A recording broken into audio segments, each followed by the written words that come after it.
o Tusperina sa bansa.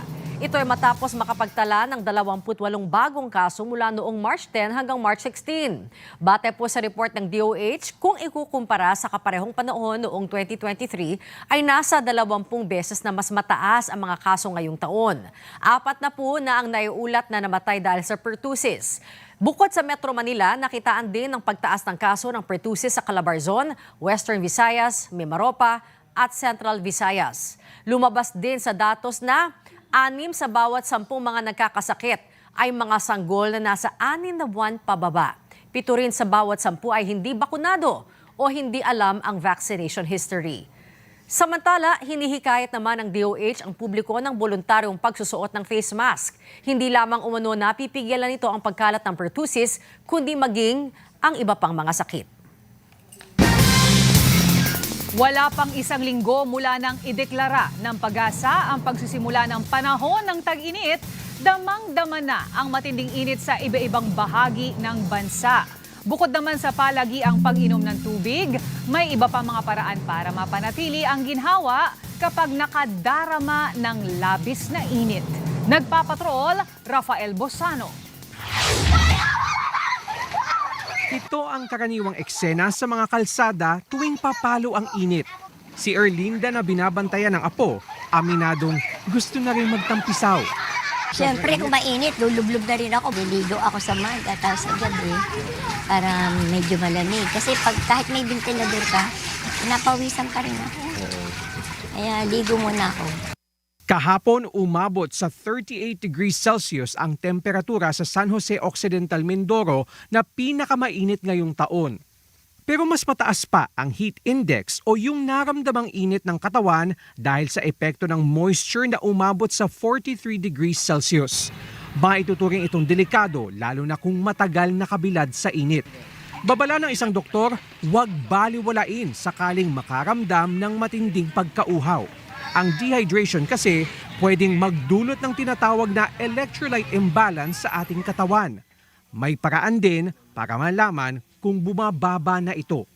Mga basically yung manahilo, minsan yung thirst natin, minsan nawawalan talaga tayo ng energy at yung sabihin natin yung mga tone ng muscles natin, no? Parang nanlalambot yung ibig sabihin niyan. Kaya kailangan natin mabigyan at mapunan yung sarili natin para lumakas tayo. Ito yung mga electrolytes na to ay nawawala due to sabihin natin yung sobrang pagpapawis.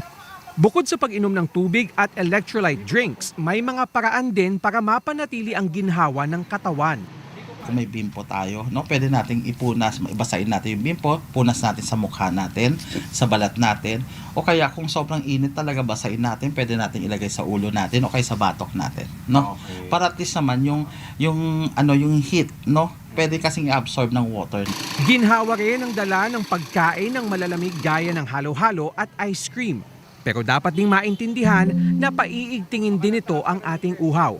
Kaya payo ni Belandres, mainam din na kumain ng mga prutas na sagana sa tubig at electrolytes gaya ng pakwan, papaya at buko. Rafael Bosano, ABS-CBN News.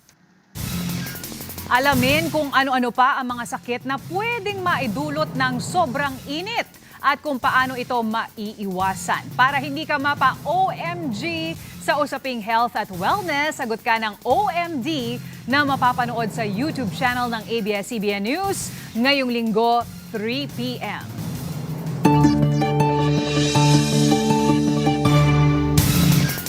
Alamin po natin ang magiging lagay ng panahon mula kay ABS-CBN resident meteorologist Ariel Rojas. So Ariel, bakit ba may malalakas na ulan? Gaya kanina, biglang buhos ang lakas ng ulan at uulanin din ba ang Semana Santa weekend?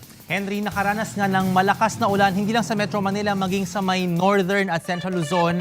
Dahil po yan, kapag masainit ang panahon, mas tumataas din ang evaporation, dagdag pa ang dalang moisture ng easterlies, kaya nabuo talaga ang malalakas na thunderstorms. Naging maalinsangan din po sa maraming bahagi ng bansa at umabot sa 48 degrees Celsius ang heat index sa Rojas City, Capiz ngayong hapon. At ngayong Huwebes at Biyernes po, maraming lugar ang makakaranas ng delikadong heat index, lalo Lalo po dyan sa Aborlan at sa Puerto Princesa, Palawan na aabot sa 45 degrees Celsius. Kaya kapamilya, para maiwasan ang heat stroke, iwasan po ang mabibigat na gawain kapag mainit at dalasan ang pag-inom ng tubig. Patuloy pa magdala ng mainit na panahon at moisture mula sa Pasipiko itong easterlies, kaya aasahan pa rin po ang pagbuo ng thunderstorms at pag-ulan sa ilang lugar sa mga susunod na araw. Sa rainfall forecast ng The Weather Company ngayong Semana Santa sa Mindanao po, merong kalat-kalat na ulan sa ilang bahagi ngayong Huwebes. Pagsapit naman ng Biyernes, may mga dagli ang ulan dyan sa Caraga, Maguindanao at sa may Zamboanga. Sa Visayas, meron ding mga dadaang mga pag-ulan sa ilang bahagi dyan sa Eastern at sa Western Visayas, Huwebes Santo, pero maaraw at halos walang ulan sa malaking bahagi ng Kabisayaan, Biyernes Santo na maghapon. Sa Palawan, meron din pong aasahang mga pag-ulan bago magtanghali ng Huwebes at ng Biyernes.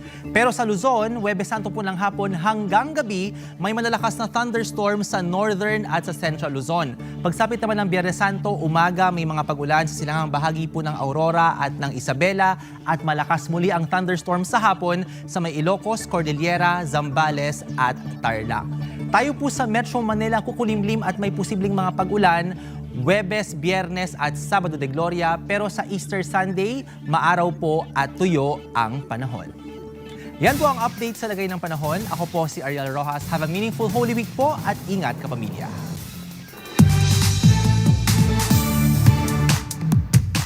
Itinigil ng singer-actor na si Juan Carlos Labajo ang kanyang performance nang mapansin ang umiiyak na sanggol sa kanyang concert. Sa video na pinost sa social media, kita ang pag-aalala ni JK para sa 2-month-old baby na isinama ng kanyang mga magulang sa show ng singer.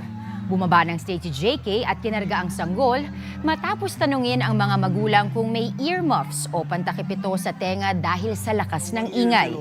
Pagbalik sa stage, nagpasalamat si JK sa suporta at sa pagdalo sa kanyang show, pero nagpaalala ng lubos na pag-iingat lalo na't sensitibo pa ang pandinig ng mga sanggol. Marami naman ang nagpahayag sa social media ng paghanga sa ginawa ng singer-actor. Sa pagbabalik ng TV Patrol, National Task Force sa West Philippine Sea, hindi kinikilala ang umano'y gentleman's agreement sa pagitan ni dating Pangulong Duterte at pamahalaan ng China. At sitwasyon sa mga expressway, abangan. Tuloy-tuloy pa rin ang mga balita sa pagbabalik ng TV Patrol.